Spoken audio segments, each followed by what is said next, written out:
నిర్మాణం చేస్తామని చాలా స్పష్టమైన హామీ ఇచ్చాం.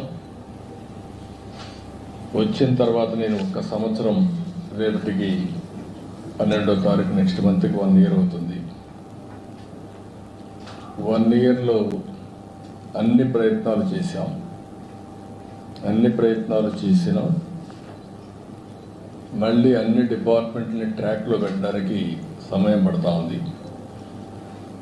ఈరోజు మనం ఒకసారి చూస్తే 1-2 కాదు, ఎవ్రీ డిపార్ట్మెంటు డీఫంక్టర్ అయింది, లేకపోతే డీరైల్ చేశారు, లేకపోతే ఇర్రిపేరబుల్ డ్యామేజ్ చేసి వదిలిపెట్టారు. ఎక్కడ కూడా నేను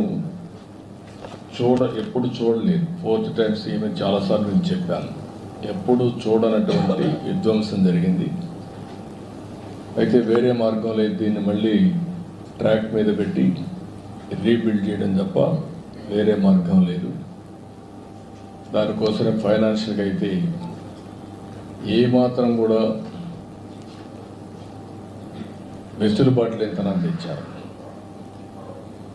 ఒక పక్క బకాయిలు దగ్గర 1,20,000 కోట్లు బిల్లు మాత్రం 9,94,000 కోట్ల రూపాయలు లయబిలిటీస్ కానీ, పేమెంట్స్ డ్యూ పెట్టింది కానీ, డెట్ కానీ చేసే పరిస్థితికి వచ్చారు.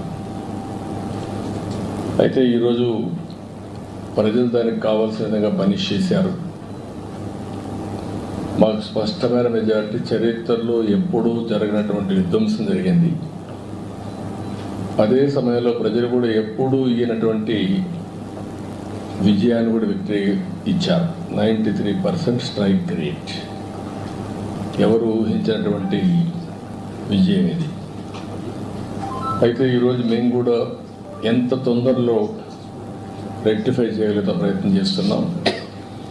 ఒక పక్క అమరావతి, ఒక పక్క పోలవరం, ఇంకొక పక్క విశాఖపట్నం స్టీల్ ప్లాంట్ని ఒక ప్యాకేజ్ తీసి మళ్ళా రివైవ్ చేయడం, విశాఖపట్నం రైల్వే జోన్, ఇండస్ట్రీస్ కూడా డొమెస్టిక్ ఇన్వెస్ట్మెంట్ ఈ సంవత్సరంలో హైయెస్ట్ ఆంధ్రప్రదేశ్ రావడం, ఇవన్నీ కూడా చేసుకుంటున్నాయి.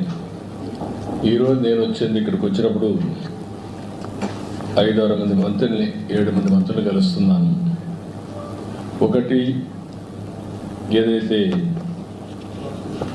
ప్రహ్లాద్ జోషిని కలిచాము, Andhra Pradesh integrated clean energy policy ఒకటి తీసుకొచ్చాము. ఈ పాలసీ ప్రకారం 72 గిగావాట్ల పవర్ని గ్రీన్ ఎనర్జీ ఉత్పత్తి చేస్తామని చాలా స్పష్టమైన హామీ ఇచ్చాం.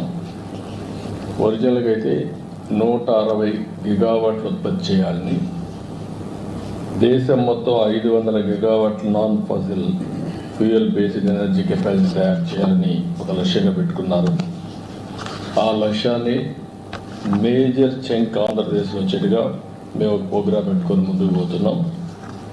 దీంట్లో వారిని కోరింది ఈరోజు మేజర్గా 28,346 కోట్ల రూపాయలు green energy corridor transmission lines అడిగాం. ఇది చాలా అవసరం. ఎనర్జీని ఉత్పత్తి చేయడమే కాకుండా దాన్ని ట్రాన్స్మిషన్ కూడా చేయాల్సిన అవసరం ఉంది. దానికి ఒప్పుకున్నారు, చేస్తామని చెప్పి హామీ ఇచ్చారు. రాయలసీమలో